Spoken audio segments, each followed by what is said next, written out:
Welcome to Everything Life Coaching, exploring the art, science, and business of coaching with your host, Noelle Cordeaux, CEO of Lumia.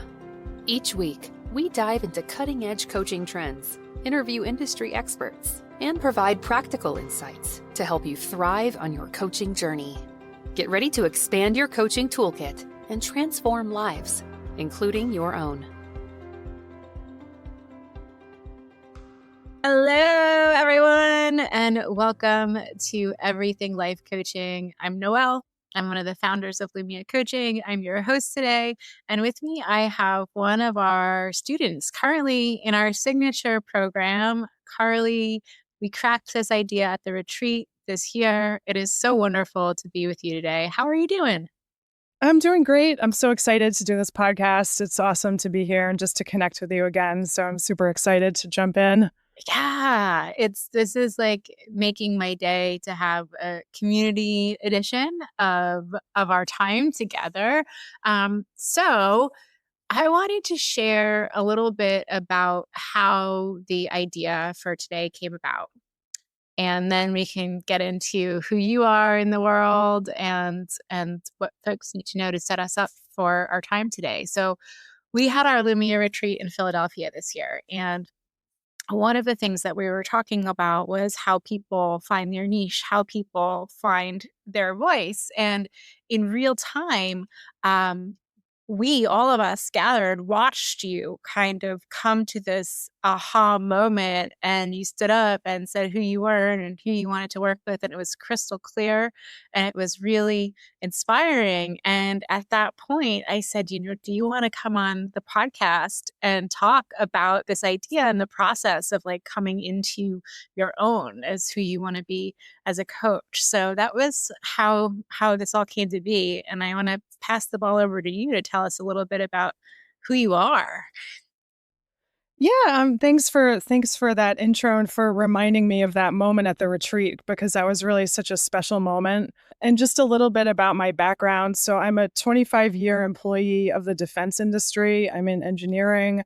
I've led large teams. I've presented to like officials at all levels of the government and military, and internally in my company as well. It's a huge company. And I have no problem standing up and talking about technical issues and, product roadmaps and system of systems integration and really complex things. But when it comes to talking about myself as a person, and then my goal of kind of, eventually having a career pivot into more of a life coaching type of future, I was really just freezing up. And I honestly, I didn't understand why, when I have this like extensive background in public speaking and I've never really had a problem opening up in front of even large crowds. It was awesome just to be able to work through it in such a, safe and comforting environment that you've brought together in Lumia. It was really the perfect place. I'm so glad I was able to come to the retreat, because I did grow so much in just that one short weekend. It was really incredible. Thank you. Yeah, it was a good time. We have such a good crew, and that's the whole point of really everything we do at Lumia, is giving all of you space to become who you are. So, something I've been talking about, you may have heard me talking about it, is I think my theme for 2026 is really going to be Mr. Rogers. And when Mr. Rogers said, if there are times of trouble, if you're feeling sad, look for the helpers, because the helpers are always there. And when I was thinking about you, that's really what came to mind, is you are showing up in a big way as one of the helpers. So can you tell us a little bit about who the people are that you think you can help and what's behind that? Yeah, absolutely. So, kind of coming up throughout my career in the defense industry, it's an extremely heavily male-dominated field. There's a lot of former military men in my workplace, and they can be just like very dominating of conversations. They can, not necessarily be wanting to hear ideas from everyone. And it can be tough to, even as, a very educated and accomplished person, it can be very tough to get a word in edgewise. And, I've struggled through this for 25 years. And now at my level of seniority, I've kind of gotten through a lot of those barriers, but really by brute force and not by a lot of, mentoring and coaching and guidance that was given to me. So that's really what I want to change for the next wave of, up and coming kind of mid career women in the defense industry, because we do have kind of a unique set of challenges that we face, and that I'm kind of uniquely able to help coach and guide people through, having, struggled through it myself and seen so many of my female peers kind of struggle with a lot of the exact same things. Absolutely. And, thinking about coaching and what we do as coaches and the way that our unique experiences play into the world, what's coming up for me is thinking about those ICF core competencies and that curiosity of, sitting here looking at the two of us, right? If you and I walked into a restaurant together, nobody would have any idea that I'm a CEO and that you are a really senior defense industry engineer. Um, Packing a powerful punch, the two of us in a room, big time in many directions. And yet, when we start to peel the onion in terms of difficult environments, spaces and places where people from all sorts of different aspects of difference might have a hard time with their own visibility, with their confidence, with their voices. This plays into where coaches really need to use curiosity to find out, well, who is somebody really? What's underneath? What's that experience like? And having that really unique intersection yourself and having overcome so many barriers, you're in this space where you can really coach folks into stepping up, speaking up, standing out, which is incredible.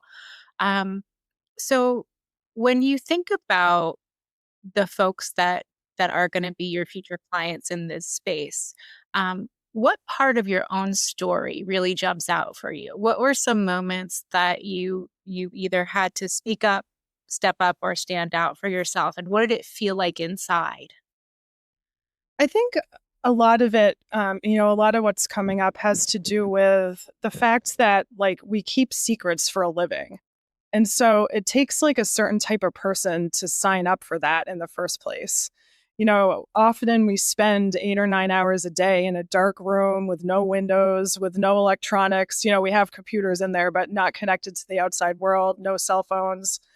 And we're just in there. And, I can't obviously talk about what goes on in there, but that's like the environment. You can probably start to get a sense of like what the environment is like. And that can be like people's entire week is working in an environment like that.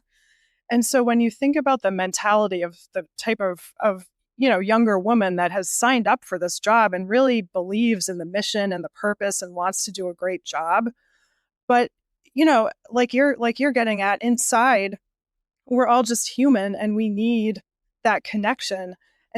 But we're also kind of like used to just being in this dark room and kind of this closed off environment. So, like you saw with me at the retreat, it can be just that much harder to kind of crack into like the humanity of the person. But inside, like you saw with me, the person is just dying to be seen and heard and acknowledged. And once they finally can feel that, the sky's the limit for what they can accomplish. It's really that keeping secret and stuck as a human. We have to do it for our jobs, but we don't have to do it to ourselves. And yet often we do. Awesome. So, Carly, thank you so much for that.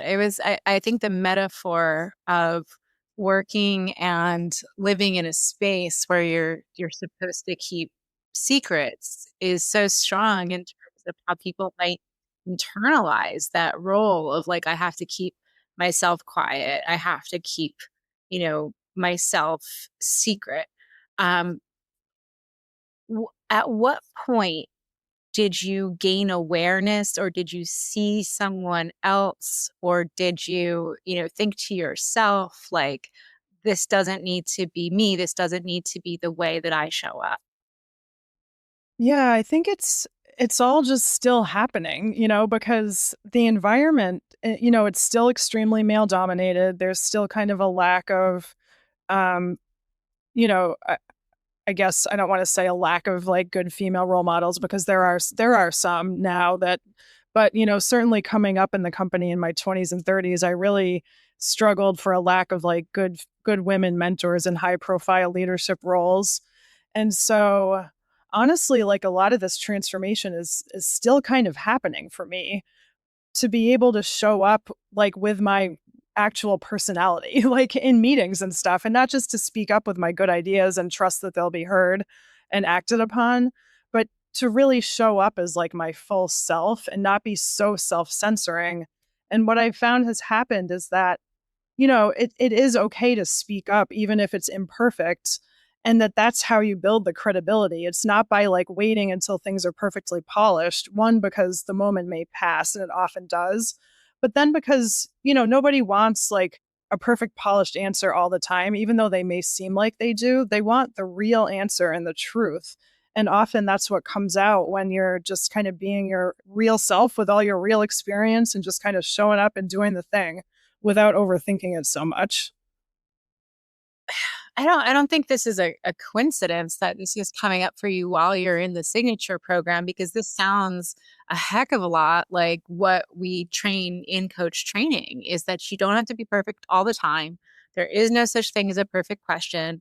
Authenticity and curiosity and straight shooting is the most important aspect of being a strong strategic, you know, coach partner. So as you're kind of thinking about this, how has being in coach training played into your own transformation? Yeah, honestly, it's completely changed the way I show up at work. And I've always thought of myself as a helper, and I've always offered to mentor people, and I have mentored many, many people over the years. But I was actually talking about this with Bonnie yesterday. We had a mentor group, and it occurred to me that, I teach a class, like a specific class once a year at work, and it's for high potential, up and coming kind of mid career employees. So basically, like my target client in a way. And what I noticed and was so striking was that I've taught this class for 5 years. At the end, I always offer to mentor people. I say, I have a couple mentoring slots open, please reach out. Nobody has ever reached out to me for mentoring from that class specifically. But then this past year, as I was beginning Signature, like 4 people reached out to me for mentoring. And then, I didn't even really realize how differently I was showing up until then, because I was like, wow, it's like something has changed, for that many people to notice and to want to, engage with me in that way after zero before. So it's pretty cool. So I heard you say that coming up through the ranks, you haven't felt that you've had that many role models and mentors that you could draw from in your work. But what have you noticed about the importance of diversity in information, and what happens when people who have information that usually don't speak up? What happens for the good of all when they do? Yeah, it's so important because, when you're working on really complex problems, you want the most breadth of ideas. Because if you just have 10 of the same people sitting in a room and saying the same thing, it's like that's not going to spark any creativity or innovation. And for us to stay, for our military to like continue to have state of the art equipment and to be, leading the world in, in how well equipped we are and everything, we really need the best and the brightest. And that's not just like hiring the people with the highest GPAs, but it's about getting that breadth of ideas so that you can really kind of pick and choose the best ones, and ones that, again, like those same 10 people in the room are not going to think of.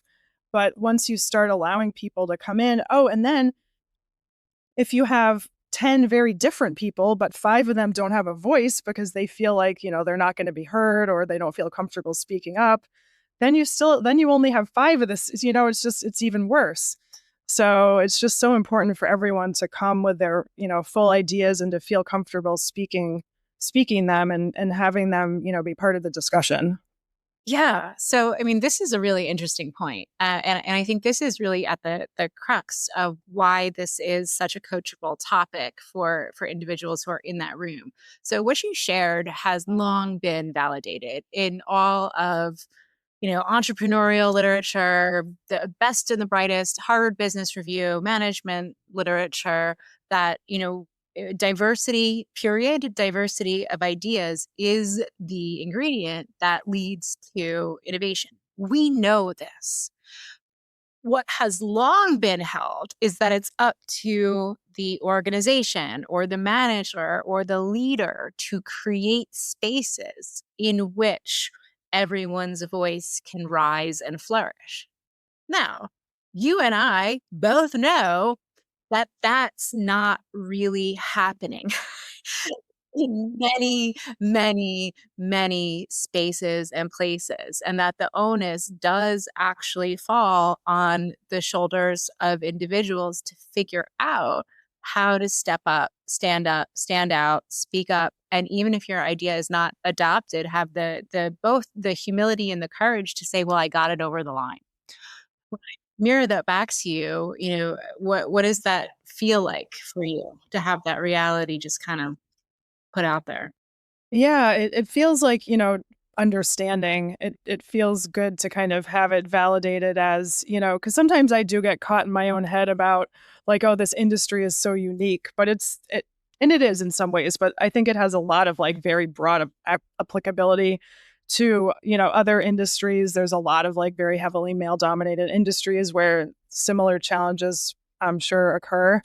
And as we're talking about like diversity of voices, in industrial military complexes, in defense contracting, from a cultural perspective, what you're sharing about, heavily male dominated, male gendered spaces is not unique. And another thing that I want to point out is it's not always a gender-based variation that causes folks to be in spaces where they can't speak up or they're not heard. Sometimes it's just the cultural norm, of a given environment that doesn't allow voices to rise up and be heard. And it is oftentimes for women a really specific point where you need to kind of figure out your personal brand in a way that gets things over the line, or as an individual to figure out your own personal brand that gets things over the line. um, when I was early on in the space of entrepreneurship, a lot of the spaces that I were in were very heavily male dominated. And John and I would have routine experiences where folks we would be asking him the questions instead of me. And he would say, "She's the CEO." Like, I'm the talent. Like, I'm not going to know this information. You're going to have to ask Noelle. And I was really, often at my wit's end for what I needed to do in order to be seen. And there was a point at which um, I stopped trying to fit in. Hmm. I stopped trying to look the part. It had been suggested to me that I needed to wear tapered jeans and blazers.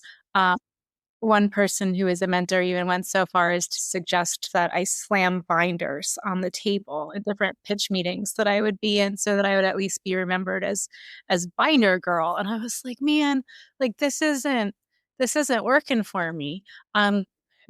But me as my authentic self, I'm a great standout weirdo if I'm wearing my flannel shirt or my trucker hat, maybe not a blazer and tapered jeans, but I'll stand out just enough.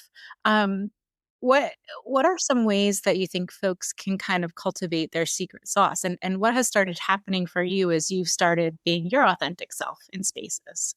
Honestly, it's hard. It's so different for everybody because, and I think the number one thing that people could try is, just I like to think about tiny experiments. I read a book about that pretty recently, and really just kind of thinking of something that feels just uncomfortable enough, like not too uncomfortable, but a little bit of a stretch. Just trying it out and like seeing that, you're still safe, it's okay. whether it's, challenging yourself to just say something at a certain meeting. Sometimes people will go to these like weekly meetings or tag ups or something, and they're just quiet. And, maybe just for example, you could challenge yourself to just speak up like one time in that meeting and then, but really reflect on it and see like, hey, that was okay. And then, just kind of build it slowly from there. Because sometimes what I see happen that's unfortunate is that people will, get the message like, oh, I need to put myself out there. I need to like become much more visible in these meetings. And then they'll kind of crash in with like a lot of stuff going on. And then they get a lot of negative feedback. And then they're like even more in their little bubble than they were before. So I think there's really an art to it. And honestly, I think that's what coaching can really help with is like identifying, what are those incremental steps that you might want to take to kind of crack into this whole thing without discouraging yourself or anything along those lines. Yeah, as you were talking, I was getting more and more delighted because I was recognizing the impact of coach training on your psyche. I was like, oh my gosh, this is like textbook coaching. You take a small step, you experiment with it, you evaluate what happened, what could I have done differently? Do I want to keep the same step forward? Do I want to take another one? And you're absolutely right. It's that experimentation piece. So, when oftentimes when we're talking about coaching and there are these big ideas of like, all right, who is this for? It is for women in the defense industry, period. Right. And so then the question becomes, well, what does this really look like? Boots on the ground. And what you're describing is standing with someone, walking beside them as they identify not hypothetical, but real opportunities day in and day out to create small experiments to flex, to show their authentic selves, to share their ideas, then come back to the table with the coach who is not only a trusted partner, but a trusted partner with a lot of experience in these spaces to dissect and reflect what happened. How did it go? Where do we go from here? And then to literally strategize on taking the next step forward safely. And I want to emphasize safely because that's such a huge part of um, risk taking within coaching. There are capital R risks and there are lowercase r risks. And even when we're running a framework like life design, that's one of the pieces is to run basically a prototype and identify, well, how could I do this in a risk-free environment where I can get information, where I can gather data? How do you think your life could have been changed if you had yourself as a coach 10 years ago? That's a great question. Um, a few ways kind of leap to mind. Specifically, 10 years ago, I was in a really difficult role at work, and it was great for about a year. It was a lot of fun. I learned a lot. I traveled a ton. It was really wonderful, but it quickly got to be just too much. It was very physically demanding. It was demanding on my life. My friendships and kind of other relationships were significantly suffering. My health was suffering. It just got bad pretty fast. And I think the number one thing is that if I had anyone to talk to, that I never would have stayed. I stayed for like 4 more years. So I just like get a chill thinking about just how my life would be different if I hadn't stayed for those 4 more years. Because I'd already gotten all the good stuff out of the first year, and then just went from kind of bad to worse. Um, but it's hard to say in hindsight because a lot of good has happened since then too, and who knows like how everything would have turned out. But I think that is one of the things that a coach can do for people is just having that mirror reflecting your experience back to you and having someone like really hold the space for you to talk through what's going on. It can become very apparent like, hey, this is a terrible situation. It's not getting better, and once you face that, you can figure out what to do next. But I had no one to even really talk to about it. So it was kind of crazy. Yeah. And when you have no one to talk to about your life, about your world, it's very hard to carve out those reflective spaces through which to gain awareness. And so often in coaching, just awareness itself becomes the key to really, everything. Before you started in coach training, and this is really common, a lot of people come into coach training and they think they know what coaching was all about. Where are you on that journey? Did you know what coaching was, or were you kind of close, or were you wrong? Like, what's that transformation been like for you?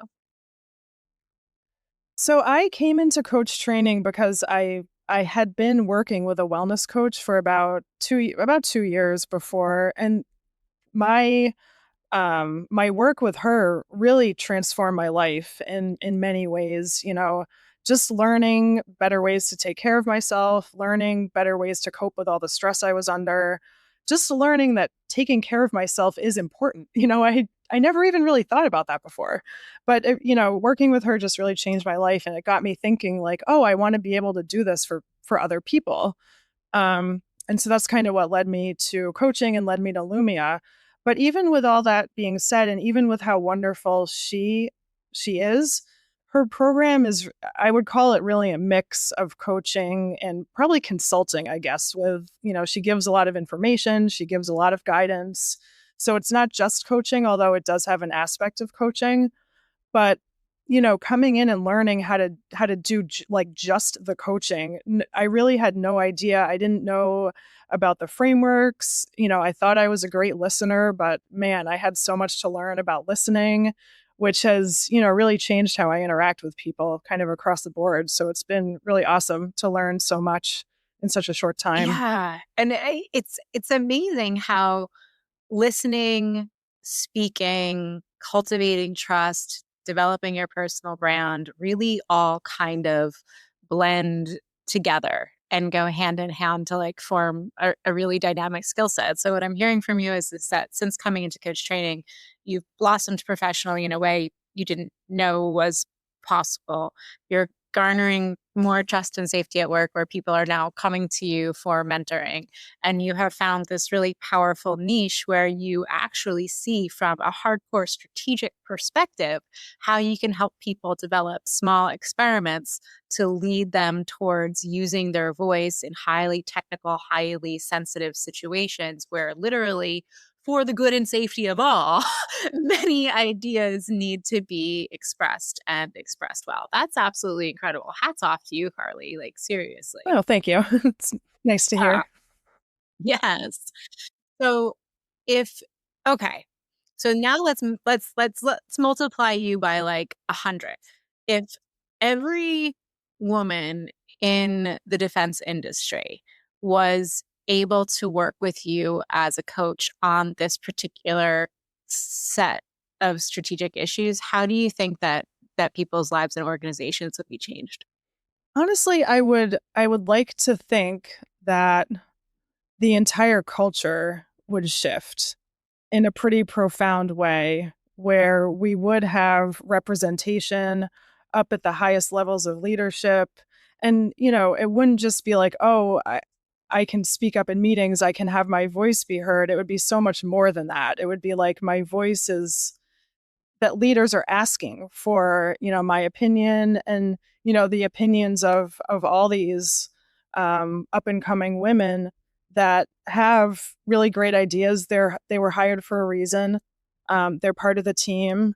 And I think that culture shift, um, if the work I'm doing here could broaden and could be, truly instilled, I think, the sky is the limit with the culture shift that could occur. And with that, I think we'd become so much more productive, so much more efficient, so much more innovative. And I think it would be just a much better place to work. I could even see a world where more young girls go into like science and engineering if the culture of these like big engineering companies wasn't so stodgy and kind of like not so fun seeming. I could see a world where these disciplines start to seem actually more fun because there are like fun senior women that are representing like how great it is to work in these industries. I'm going to cry. This is exactly why this was an important podcast to do, because like you're breaking the future into reality right now and saying, this is the amplifying factor. And when you coach one woman, that woman becomes a better manager, a better coach to her team, a better parent, a better neighbor, a better auntie, a better friend. And then these ripple effects are created. And this is how we do it.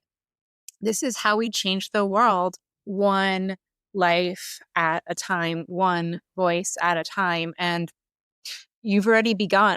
So, let's keep going, and let's keep, shouting out not only the power of coaching, but the need to bring visibility and really strategic output to the individuals who might be suffering, within this industry. I know you're certainly not alone in Lumia. I shared with you before we hopped on that just in my last open house, I had 3 women who were part of the defense industry, either retired or current, who said, I need to do something differently because this is killing me. And I was thinking about you, Carly, and I was like, well, help is on the way.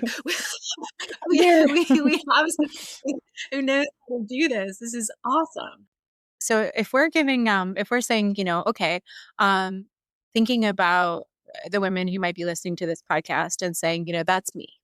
I am one of the women that Carly can help. And I know that I need to take my first step towards changing the way that I experience myself. What would you say to that person? What is the first step that somebody might be able to take? So I would say, I would love to have just a low pressure, zero commitment conversation with any such person that, sees themselves in anything I've shared here and is interested in seeing what support might look like. Just even having that initial conversation can be so powerful because, it can help people kind of feel seen and to understand that there is a whole community out here, even if it's not apparent when you're stuck in that room for 8 or 9 hours a day with no windows and no cell phone, that there is a community of us, people that care about the future of our industry and about making things easier for the people that are coming after us. So, I'd encourage people to reach out to me just for just a very casual conversation to share our experiences. And it doesn't have to be me either. There's other people doing this type of work. But if I could leave people with anything, it's just that, having the support of a coach in your corner, it's just life changing. It's so wonderful. And I see it again and again, both, in my own experience and with my peers in Lumia and with, others just in my personal life that have had the experience of working with a coach, whether it's a wellness coach, a life coach, a career coach. It's all good. How about those people who are listening, who are thinking about becoming a coach and they're thinking, well, who am I?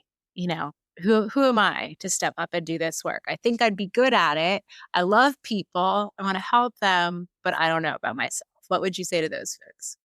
Well, that was, back to what was surprising to me when I came into coach training and began learning what coaching really is. Because of course I had all those same thoughts. It's like, who am I to tell other people how to live their lives? That's like something I hear all the time. And it's like, well, come to find out, as a coach, that's exactly not what you're doing. You're not telling people how to live their lives. You're holding space for them as a human. You're approaching them with curiosity. You're giving them a chance to tell their story and then to walk with them as they design those little experiments to see how they can improve their lives. And I would say, as long as you're curious and open and, sincere, that you should definitely give it a try. It's been wonderful for me. I've learned so much. And, like I've said, it's really just changed how I show up as a human kind of across the board in my life, which has been amazing. Like totally not what I expected. I was thinking like, oh, this could be a retirement career. I love helping people and stuff. And I thought, just kind of get this business in place for like a later in life career. But, it turned out to be so much more than that, that just the learning itself has changed my life in just such amazing ways. I knew the second you stood up in that room at the retreat and said, "This is who I am. This is what I want to do. This is what I can do," that you were going to really take off with this. And I was so proud. And I'm crying again.